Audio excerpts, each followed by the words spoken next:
There's 3,000 to 5,000 veterans living homeless in Canada right now, Mr. Speaker. And yesterday, MPs from all parties supported a motion that would give a stipend to veterans in order to help them put a roof over their head, but we all know it's not going to happen until the government adopts this as its own policy. Mr. Speaker, we know that even one homeless veteran is one homeless veteran too many, and our government is committed to ensuring that no one who has served our country will end up on the streets. Countries around the world commemorate D-Day this week. The plight of Canada's veterans here at home is coming into focus. As many as 5,000 Canadian vets are homeless. A group of MPs are pitching a plan to change that. The motion tabled by Liberal MP Neil Ellis asks his own government to create a housing subsidy or consider creating one. In the U.S., it's actually credited with cutting the number of homeless American veterans in half. The motion has the backing of the Conservatives and the NDP. So what kind of solution would this be? Could it work? Suzanne Lee is the Executive Director of the Multi-Faith Housing Initiative. She's with me here in studio. And David Howard is President of the Homes for Heroes Foundation. He joins us from Calgary. Hi to both of you. Thank you for being with us. I appreciate it. That number that we gave off the top and Mr. Blakey was talking about in question period there, Mr. Howard, is sort of, I have come to see as a sort of a challenge. How do we ascertain exactly how big the problem is, how serious the problem is? I've seen estimates from 3,000 to 5,000. It's hard because they don't necessarily self-identify when they're in a homeless shelter, for example. What is your best estimate of how serious the problem is, or how would you qualify the problem?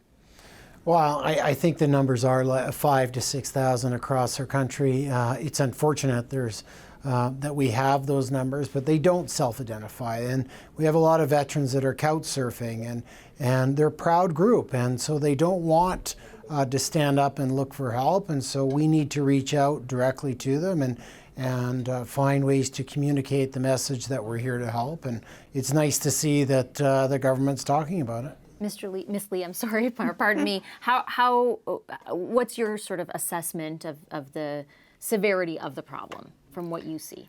The problem is a lot worse than it should be, but 3,000 to 5,000 is actually not that hard to address. We just have to have the political will and the political tools to address it. And I'm really happy to see that that we've got such all-party support for the motion, and moving forward and looking at how can we fix this problem. It's not enough to recognize we have a problem. Now that we know it's there, we have to do something about it. Mr. Howard, when we're talking about the doing something part of this, what does it look like from your perspective?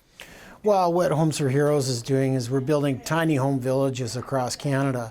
And the goal here is to have 20 homes with a full resource center, on-site counselor, and we have support with Veterans Affairs. So the idea is to have our vets come into the program, get a good understanding of what their needs are, get them the help they need, whether that be physically, mentally, and then help them in regards to reintegration, getting a job. And then the idea is to have them move out. So it isn't a permanent solution, it's a temporary solution. It's the idea is to get them back on their feet and back to contributing to society and having the next veteran move in. And you know, this is one program. There's other programs that have been identified, and I think the idea is that we all need to work together to the solution. But we can end this issue, and I think we can do it within 10 years. Ms. Lee, what is your organization doing to address it? So we are going to be starting construction this summer on a 40-unit Housing First supportive housing facility on the former Rockcliffe Air Base here in Ottawa.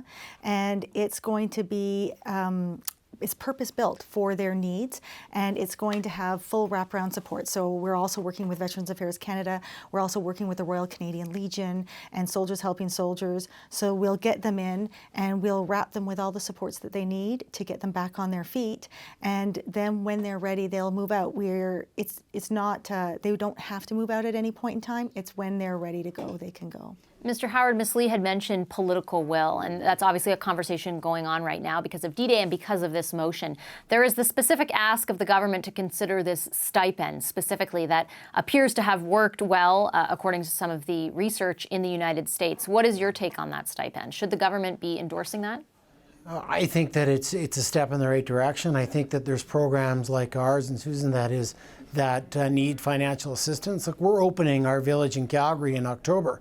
And we've had support locally from companies like CP Rail, have been amazing. ATCO is $1.5 million. But This is local corporations, individuals putting money forward to help this issue. And what we haven't seen right now is federal dollars into this. You know, Veterans Affairs has been an amazing support, and they get, I think, kicked a lot on this, but it's not in their mandate. So it's very difficult to have them say they need to put financial assistance in if veterans' homelessness isn't even in their mandate. That's a really good point, Ms. Lee. What does it say that isn't in the mandate? And does that need to change? We're heading into an election season, right? Yes. So that's been the big issue around how to address this, is that seems to be a lot of really positive political will, but how do you operationalize that? And that is the issue coming, that it's a federal priority, it's a federal mandate, it's not a provincial and it's not a municipal. So you've got Veterans Affairs Canada, but Veterans Affairs Canada has really been designed to be operational support, not bricks and mortar. And you can't make someone who's homeless not homeless anymore without the bricks and mortar.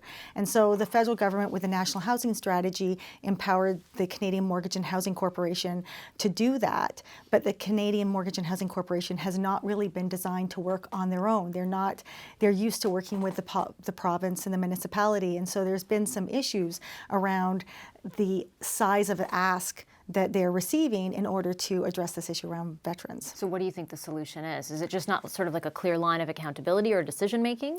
It has to be a clear understanding that when you're dealing with a project of affordable housing or supportive housing for veterans, that the financial need of support for that project in order to make it long-term viable is going to be more expensive to the federal government because of this lack of provincial participation. And the CMHC needs to understand that as they go forward, to make sure that they support those projects properly. Mr. Howard, sorry, you wanted to jump in, I think? Yeah, I did. I mean, I've toured across Canada and met with municipalities and provincial governments, federal government, and I'm hearing the same thing: is the cities want to do what they can.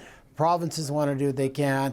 It is the idea of those two groups that it's a federal issue, but this is an individual that is experiencing homelessness can cost our government $70,000 to $80,000 a year.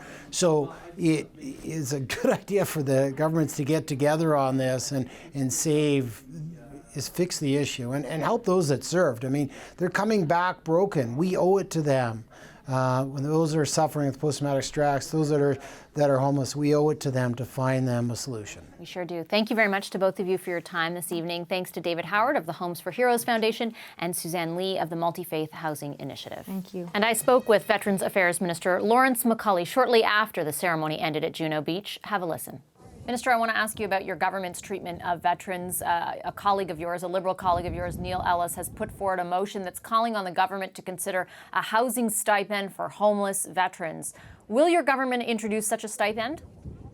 Well, of course, as you're no doubt are probably aware, we in the last in the previous budgets, we've initiated an emergency program, which is one of the number of programs that we put in place that are vitally important. We have boots on the ground around Canada to make sure that we identify veterans that have lost their way and some who are homeless. And we're working very hard. We have organizations to do that. And we will continue to work and make sure that veterans are treated as well as possible, and we have done that, and we will continue to do that. With respect, Minister, that doesn't answer the question about whether your government will introduce a stipend. I'm asking because the suggestion was put forward based on the American model, which has seen a decrease, a cut in half of the number of homeless veterans because of this stipend, or at least that's what the research is showing.